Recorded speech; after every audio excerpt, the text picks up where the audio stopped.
Wow.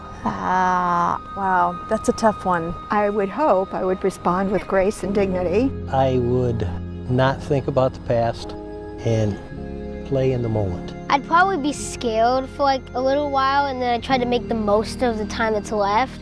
Like try to visit all my family members. I would be very grateful for what has been and the chance to make a small difference and to love some people. There's a special place in New York City where if you stand on any given day, you're going to really see the whole world go by. If I thought I didn't have any more time left, that's exactly where I'd like to go and sit in stillness and watch God's handiwork in people. After I visit my family members, I'd probably go to some of my favorite restaurants because that's probably the last time I could go there. And that's pretty much it, I guess. Be inclusive of my family in the moment so that they have comfort in knowing that there's great days ahead for them. I would get on the phone and try and call my children and tell them that I love them and that life was worth living. I would surround myself with loved ones and reflect on a life well lived and try to find as much gratitude as I possibly could to just savor the last moments. Depending on the circumstances, I think what I would like most is to spend those last few hours or moments with family and friends. And I would do whatever I could to get those family and friends to me or to get us together so we could just have an opportunity to be together and for me to say goodbye. I would be overwhelmed with the fact that I would not be around to see my children grow up.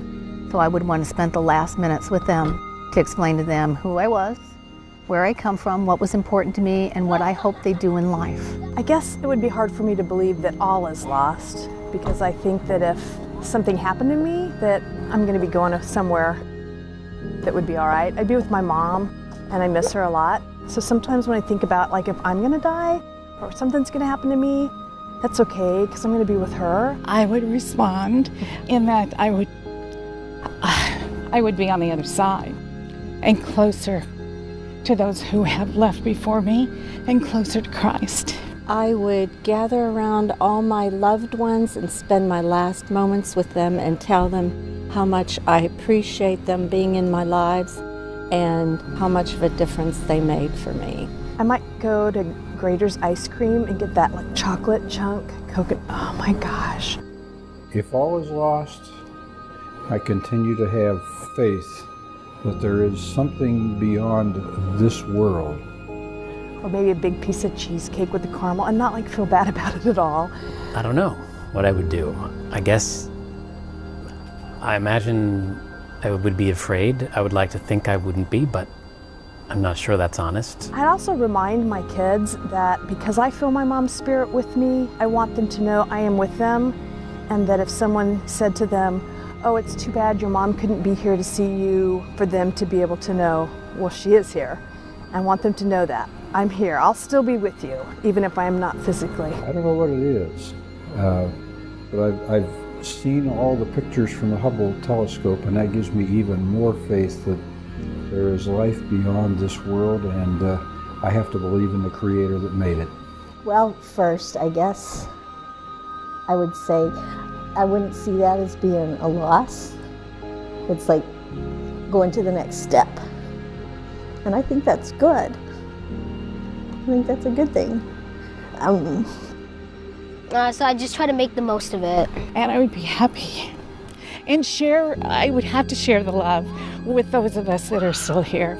I guess I would want to be with the people that I love, and I think I would just get really quiet and try to focus on gratitude and enjoying what time I had left with the people I loved.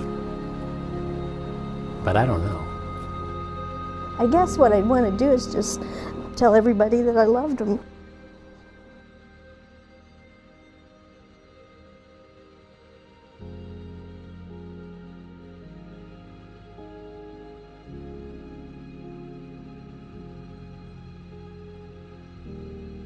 Jesus was a gift from God, fully divine yet fully human. So Jesus is a gift but also a sacrifice from God. Jesus was man, a man who experienced life in its fullness, much like you and me. Jesus knew the power of love on a human level, the power of pain, the power of loss, the power of possibility. Jesus knew it all. Really what Good Friday is all about is Jesus being human. We recognize his humanness in this time. There's a moment where he says, God, if there is any way for this not to happen to me, if there is any way for me not to step into darkness, please let it happen. But through that process, he recognizes it's not about his will, it's about God's will.